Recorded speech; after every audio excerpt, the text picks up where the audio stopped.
Warn you, he cannot talk about operational details. It's mainly Kaya pag bigla kaming sasabat at sasabihin namin wag siyang sasagot, that's because it's still ongoing. But he can tell you what happened.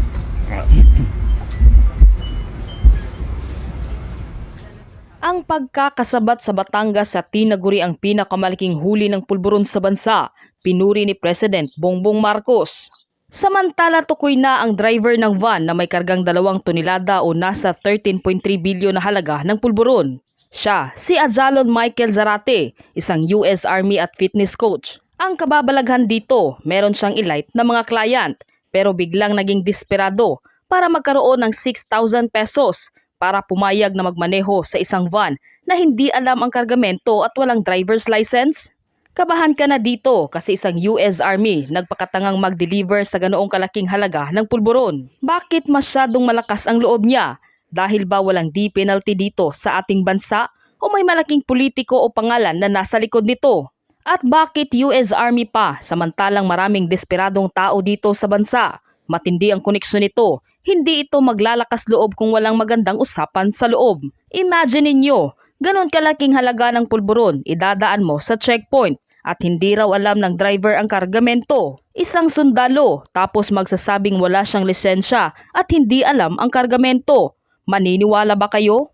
Yan ang aalamin natin sa video ito. Ngunit bago tayo magpatuloy, huwag kalimutang i-like, share, subscribe, and click the notification bell for more updates and for more upcoming videos.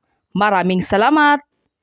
Halos 2 tonelada ng hinihinalang pulburon na nagkakahalaga ng 13.3 bilyon. Ganyan karami ang nasabat sa isang checkpoint sa barangay Pinagkurusan, Alitatag, Batangas. Agad naman na tinungo ni Pangulong Bongbong Marcos ang lugar para inspeksyonin ang aniyay pinakamalaking huli ng pulburon sa buong bansa. Pinuri ni President BBM na walang nasaktan o nasawi sa aniyay pinakamalaking shipment na ito. This is the biggest shipment of shabu na nahuli natin.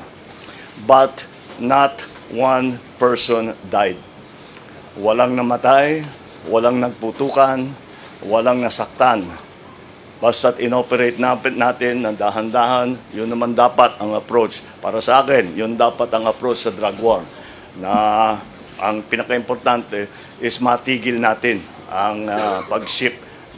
Ganito rin ang nauna ng pahayag ni Interior and Local Government Secretary Benhur Abalos kung saan sinabi niyang maaaring mapagtagumpayan ng kampanya kontra droga sa pamamagitan ng kasalukuyang programa ng kapulisan ng intelligent na hindi na umano kailangang gumamit ng karahasan. Sabi ng Pangulo, matitiyak niyang hindi nagmula sa ating bansa ang mga pulburon na nasabat sa Batangas. Samantala, controversial naman ang naging salaysay ng isang pulis na siyang nakahuli at nakaharang sa naturang shipment. Agad kasi na pinangunahan ni President Bongbong Marcos sa mga reporter na dahan-dahan lang umano sa mga tanong dahil hindi lahat ng kanilang gustong malaman ay sasagutin.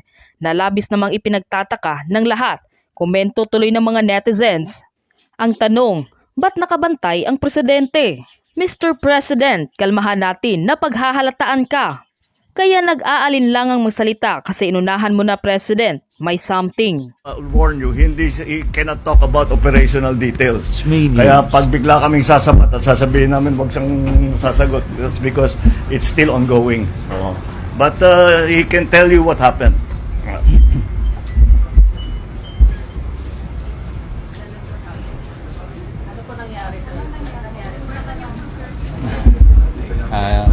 Good morning po. Pakilala ka. Hey,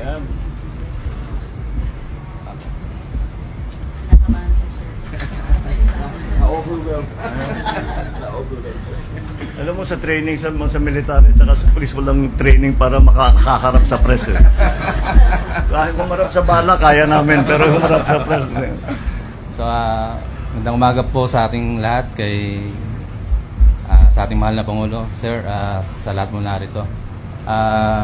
Sa ngayon po, hindi pa po kami makakapagbigay ng eksaktong detalye ng pangyayari kung paano namin nasabat itong gantong kalaking halaga kasi umuusad pa rin po yung aming investigasyon. Ano po, ayaw po namin makompromiso yung mangyayaring hanggat may sampa po namin yung kaso laban po dun sa tao. Yun lamang po at maraming salamat po. And Na-intercept ninyo sa roadblock. So, meron po kaming regular na checkpoint na sinasagawa po dito sa bayan na Latagtag. So, as part of intensified crime prevention. So, part of it, pina-flag down po namin yung mga sasakyan kung mayroong suspicious po. So, yun po, sinasubject po namin for inspection po. So, yun po, kagaya po na nangyari dito po sa pangyayaring ito. Yun po ang naging resulta. Nasabat po namin yung ganitong kalaking Dahil sa matagumpay na operasyong ito, ginawaran ng spot promotion ng naturang pulis sa ranggong Police Major. This day, you are now promoted, no? Spot promotion dahil sa kagalingan ginawa mo, sa katapangan mo, and of course, sa katapatan mo sa iyong tungkulin. Hindi ka nasilaw, hindi mo tinago ito, hindi mo binawasan buong-buo ang droga. Congratulations, we're so proud of you. Mga Lods, may bagong balita! Matapos ang inventaryo ng PNP at PIDEA, bumaba sa humigit kumulang na 1.4 tons. Mula 1.8 tons ang illegal na droga na nasabat sa isang checkpoint sa Alitagtag, Batangas nitong Lunes, Abril 15. Bumaba rin ang halaga nito sa 9.6 billion mula 13.3 billion ayon sa PNP Calabarzon. Kayo naman, no? Hindi naman pala 13 billion. Ano lang pala? 9.6 billion. Oh, anyari sa biggest at pinakamalaking huli, 'di ba, ng illegal na droga sa kasaysayan. May bawas pala. Bawasan. Napaghahalataan, masyadong OA sa isang van, 2 tons ang mapapasok doon, no? 13 billion worth of shabu ang mapapasok sa isang van, masyadong OA. Bawasan natin. Bawasan. Hindi nyo maluloko ang sambayanang Pilipino. Halatang halata. Ay, nako. Imagine ninyo, masyadong hype kasi sa simula eh. Pansin nyo mga Lods, grabe hinipe talaga nila. Ano ba talaga ang totoo? Matapos nyong hinipe, matapos nyong binida na 13 billion worth of shabu, mali pala yun. Hindi pala yun ang tama, hindi pala yun ang sakto.